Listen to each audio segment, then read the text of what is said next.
10 and this week's must read. So let's bring in my big three panel. Joining me now, Republican strategist and former White House aide to President George H.W. Bush, Joe Watkins, and then sharing space in Atlanta, professor of political science and communications at Hiram College, Jason Johnson, and editor of Citizen Jane Politics and contributor for Newsweek and the Daily Beast, Patricia Murphy. Hello to all three of you. Hello. I'm going to reach out to you, Joe, first, since you're all by yourself. Let's talk about Republican Senator Ted Cruz of Texas, who says Congress should continue to fight Obamacare, even after the 40 previous attempts have failed to repeal that law. Let's take a listen to what he said. And there is no more important regulatory reform that we can do than to repeal every single word of Obamacare. And that reaction right there shows how we win this fight. Okay, Joe, you're a Republican. Are you at all tired of your party's focus on repealing Obamacare instead of working to pass a budget or immigration reform or other important business for the American people? I mean, they've tried to do this 40 times and it's failed.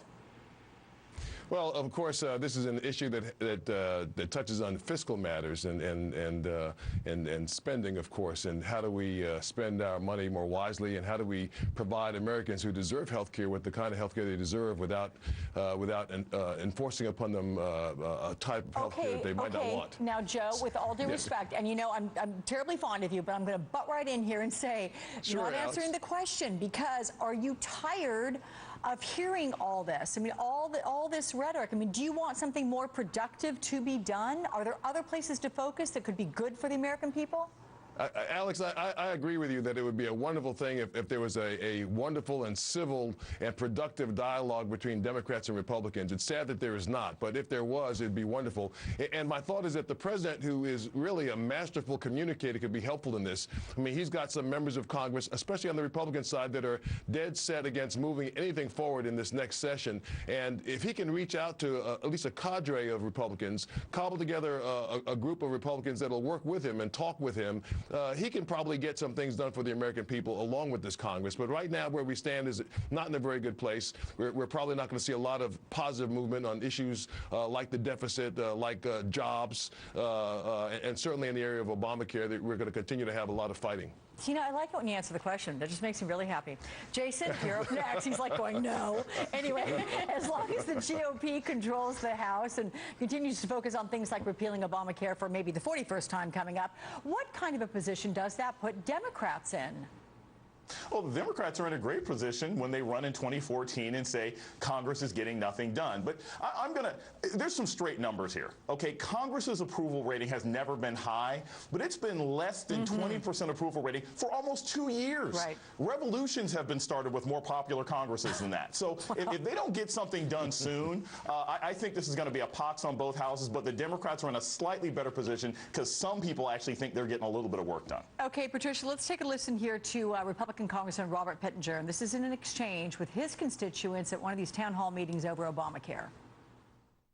It has to pass the Senate, be signed by the President of the United States. Will you make us stand to get the conservatives back on board? Shut down the government. If I thought we could, do you think Harry Reid is going to pass that in the Senate? It doesn't matter.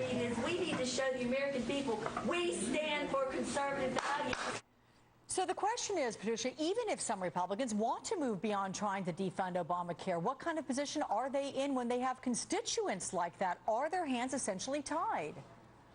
Their hands are tied if they want to win re-election. I mean, the House Republicans are going to have to decide, am I willing to go down over funding Obamacare, or am I going to just watch my right flank and forge ahead and vote to defund Obamacare whenever I have the chance? I mean, Congressman Pittenger, who you just saw there, is somebody who co-sponsored the repeal of Obamacare, and that is not conservative enough for his constituents. He has to be thinking, wow, am I about to get a primary challenge? Yes, I probably am. So these guys have got to decide, am I going to go with the direction of the White House and Democrats and maybe the majority of the country, or am I going to go with my district? That's a really tough call. So far, there are not a lot of House Republicans willing to give up their jobs to support the president. I just don't see how it happens. Okay, let's move on to 1 to 10. Joe, I'll start with you. On a scale of 1 to 10, 10 is the most likely. How likely is it Congress will get anything done after its summer recess?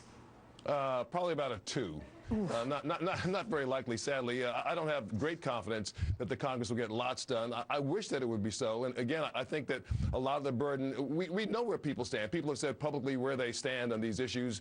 Folks are looking forward to being obstructionist, to not moving certain legislation forward, to defunding other legislation. And that doesn't help the American public. The way we move forward is if we have Republicans and Democrats working together for the good of the American people, to get people back to work. And so I hope the president will take it to heart to really work hard on those Republicans in the House that can work with him to get something done. Well, okay, in order to do that, again, 1 to 10, Jason, with you, getting something done in Congress, what's the likelihood? Although I'd say it's 4. They're going to get something done. I mean, right now they're about as efficient as a high school student council, you know, in getting a lunch change. But I think at some point, a lot of the Republicans are going to realize we at least have to do something about, say, immigration. Yeah. If we're going to try and set somebody up for 2016. So I say 4. They'll get something done. Okay, Patricia, what are you going to say? Like 3 to split the difference? You have another number? Well, I hate to be so wildly optimistic. I'm going to give it a 1.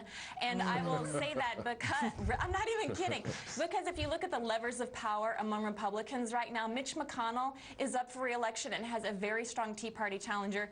John Boehner has no leverage with his caucus. There is nobody in charge. The voices breaking through, Ted Cruz, Rand Paul, those are the guys getting the headlines. Yeah. Those are the guys basically running the show right now.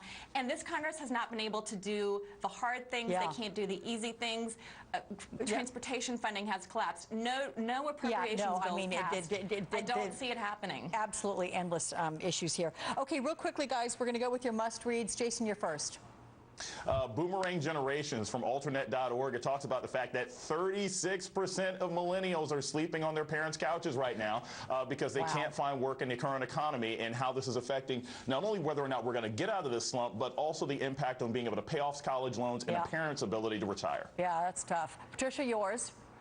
Absolute must-read. The Des Moines Register's front page today, full coverage of the Iowa State Fair. Great insight into the Republicans who were there, Ted Cruz among them, giving their message. That's the message Republicans will hear. There's also coverage of how to wash and blow dry a live chicken. Super. At the State Fair. Joe, yours? That's going to go down in history, I swear. Okay, Joe. Peter Walston, NSA telephone surveillance. That's the article to read in the Washington Post. You guys are rock stars for wrapping up quickly. Thank you so much. I appreciate that, because that is a wrap right now of the Sunday edition of Weekends with Alex Witt. Up next, Meet the Press. I'm Alex Witt. Have yourselves a great